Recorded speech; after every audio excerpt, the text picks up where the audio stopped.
Ouais, c'est Pete. De quoi je ne me lasserai jamais. Bah, euh, de créer, je pense. En fait, il y a deux choses qui me viennent à l'esprit. C'est deux choses que je fais depuis le début.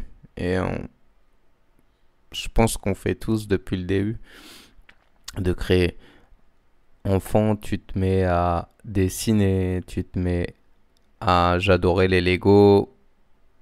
Euh, donc j'adorais créer un univers, créer des formes, créer des voitures, des maisons, il y avait même un vieux jeu qui se composait de baguettes de bois, je sais même pas comment ça peut s'appeler, et qui s'assemblait pour faire style un ranch. C'était super vieux, je sais même pas pourquoi ça a pas. Bon, le Lego l'a détrôné, mais c'était pas mal. Et les Lego, moi les Lego, c'était une grande histoire. C'est une grosse partie de mon enfance qui, en grandissant, s'est transformé en Lego technique. Donc tu te mets à faire. Ouais, puis tu gardes tes Lego à côté et tu te mets à monter j'allais dire le projet, mais l'objet en tant que tel. Et après, tu le détournes. C'est peut-être aussi pour ça que maintenant mes podcasts sont un peu chelous. C'est ce côté détournement, ce côté de faire autre chose avec ce qu'on a. Et moi, je vois autour de moi, ma sœur dessinait beaucoup. Elle était douée. Moi, j'étais pas doué pour le dessin.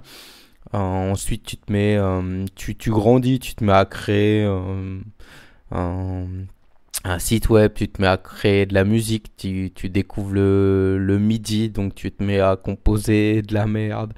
Après, et tout notre monde est basé là-dessus, tu vois. Et j'ai eu la naïveté ou le réalisme, je sais pas, de me dire à une bonne partie de ma vie que j'étais né à la bonne époque. C'est-à-dire, j'en étais conscient, même adolescent, j'étais conscient de l'explosion du monde dans lequel je vivais, l'explosion et le fait qu'il change à ce point-là, le fait, euh, le fait d'avoir un ordinateur à la maison. Moi, j'ai eu mon ordinateur en 92. Un, C'était un cadeau de Noël. C'était le plus beau des cadeaux.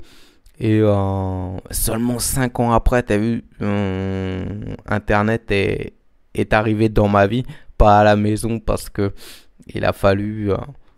Ça serait trop long à t'expliquer, mais mes parents n'auraient pas été d'accord du tout.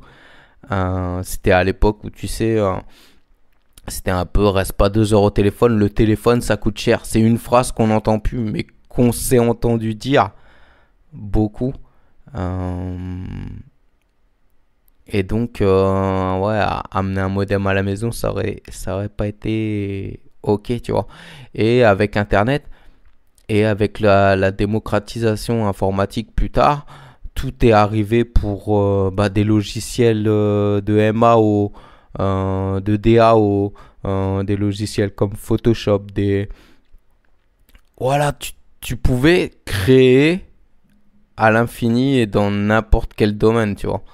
Euh, donc la création, elle est omniprésente et je vois que les gens qui se mettent à réavoir du temps, c'est-à-dire des gens qui sont souvent de jeunes retraités ou des retraités, se remettent à créer, à focaliser leur attention plus sur la création, à revenir un petit peu à la base, tu vois, à la base de notre enfance où on se mettait à dessiner, on se mettait à chanter, on se mettait à s'inventer des histoires. Et même si ça, dans notre vie d'adulte, notre vie active, on a beaucoup de préoccupations, on a beaucoup de choses à faire dans plein de domaines, donc on prend pas forcément le temps pour se consacrer à la création.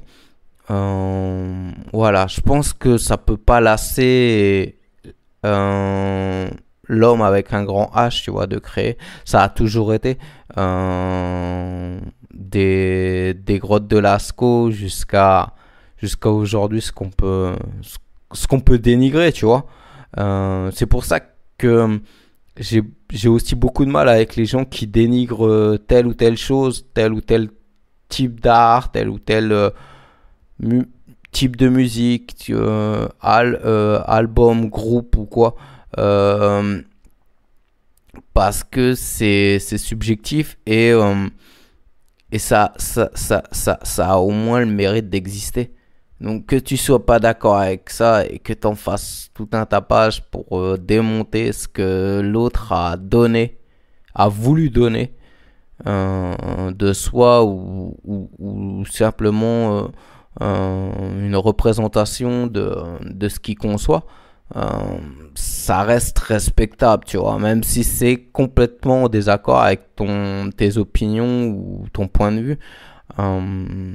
Donc, ouais, la création, je pense que je m'arrêterai jamais de créer et c'est peut-être aussi pour ça que certains d'entre vous créent des podcasts, créent des émissions,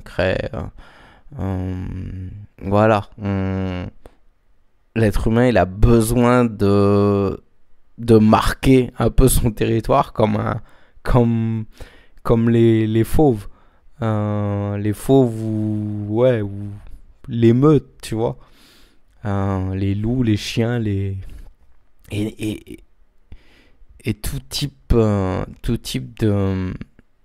d'espèces animales en vie. La deuxième chose dont je pourrais ne jamais me passer, je pense que c'est juste se souvenir et se rappeler. C'est c'est impossible.